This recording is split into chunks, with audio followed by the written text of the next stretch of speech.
Hello and welcome to Tank and AFV News. My name's Tom and today we are looking at a book, Tank Warfare 1939 to 1945 by Simon and Jonathan Forty.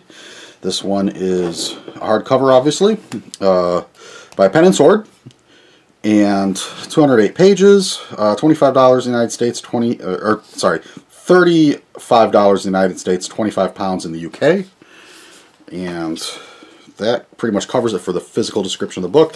And like most, as you expect from Pen and Sword, it's a nice quality book, nice glossy paper, seems solid, well put together. So no complaints on that front as far as the physical format itself. It is size-wise, let's compare it just to, if you're familiar with the Images at War series, it's just a touch smaller than one of those. But pretty close, and sort of the same style font on the inside. So, what can we say about this book? Well, it's by Simon and Jonathan Forty, who are the sons of George Forty, who people might recognize that name. He wrote quite a few books. In fact, some of the first books I had on armored vehicle history were his, because he is a former, I'm not sure if he was a curator or director of the Bovington Tank Museum, as well as a World War II veteran himself, and he was pretty prolific back in the 70s and 80s.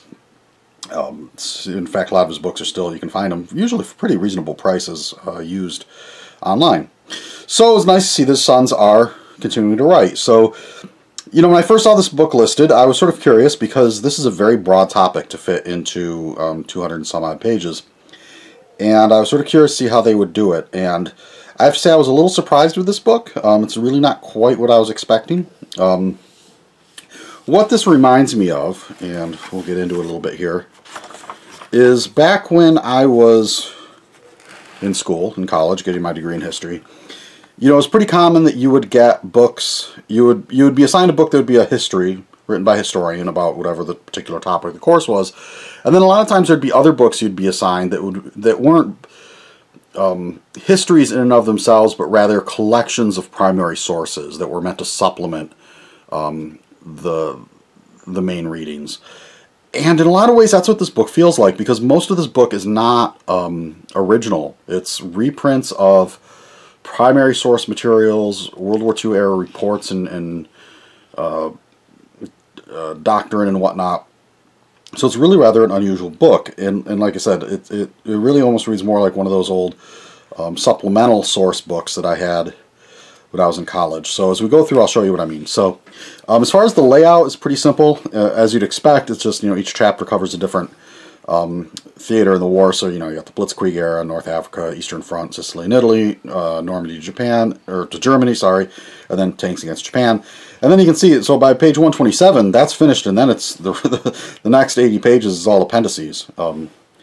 So that right there, that whole chunk is obviously not any sort of original writing, and as we see when we go through this part, most of it isn't either. So, abbreviations and glossary, an introduction. So we're going through the history of tank development from World War I onward. So they cover that in 10 pages. And then you see here, anytime you get into these, and it might be a little hard to see on camera, but these pages that are slightly gray, these are, again, them reprinting stuff that's not original material that they've written. So here we have Crew of German Panzer IV Tank. This is taken from the old Tactical and Technical Trends magazine, which that was a publication that the U.S. Army put out and gave to officers or other people that needed to know basically sort of the latest intelligence information that put in a format that the soldiers could use to help them in their fight. So this one, it's tactical and technical. One thing they used to do if they capture enemy documents, they would translate them and then put them in the magazine. So that's what that is. You know, here's Crew of U.S. M4 Tank. This is taken out of the field manual.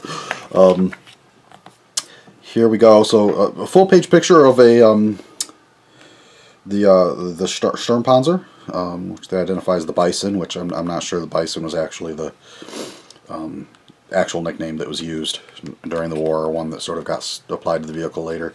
Blitzkrieg Section. So here we see. So you got 3 pages of text written by the authors, and then here we go into the light gray stuff, concepts of armored warfare. So this is reprinting stuff from German doctrine. And you can see it sort of going, some cool pictures, goes on quite a ways. So if you are interested in reading the original sort of doctrine translated, it's there, and there's quite a bit of it. And second full-page picture of a Sturmpanzer, which it's just sort of funny. Those are it's the only vehicle that gets 2 full-page pictures. That's such a, you know, within the grand scheme of things, a fairly obscure vehicle in a lot of ways. Anyhow, just something I noticed. So North Africa, here we have 1, 2, 3, 4, 5 pages of original text, and then we have more stuff from Tactical and Technical Trends magazine, German Methods of Armored Attack. Eastern Front. 1, 2, 3, 4, 5, 6, 7. 7 pages of original content, and then we're back to more stuff from Tactical and Technical Trends.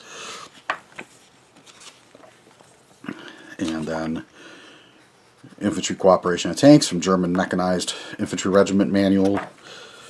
And then on to Sicily and Italy. So you can sort of get the idea.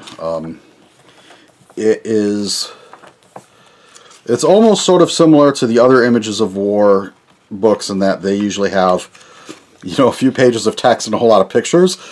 This is a few pages of text and a whole lot of reprinted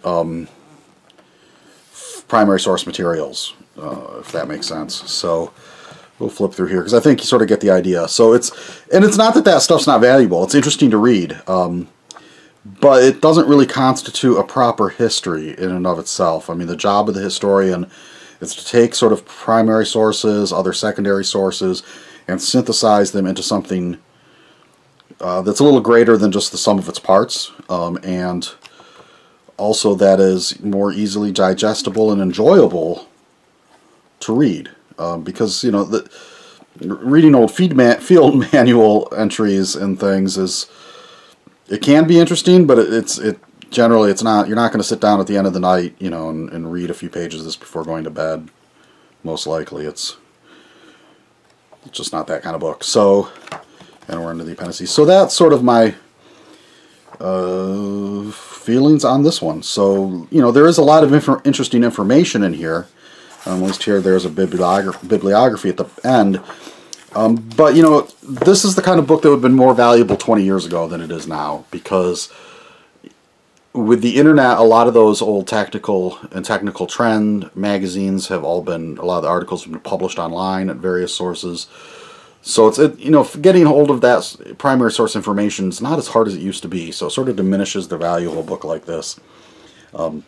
So I guess that's all I really got to say on this one.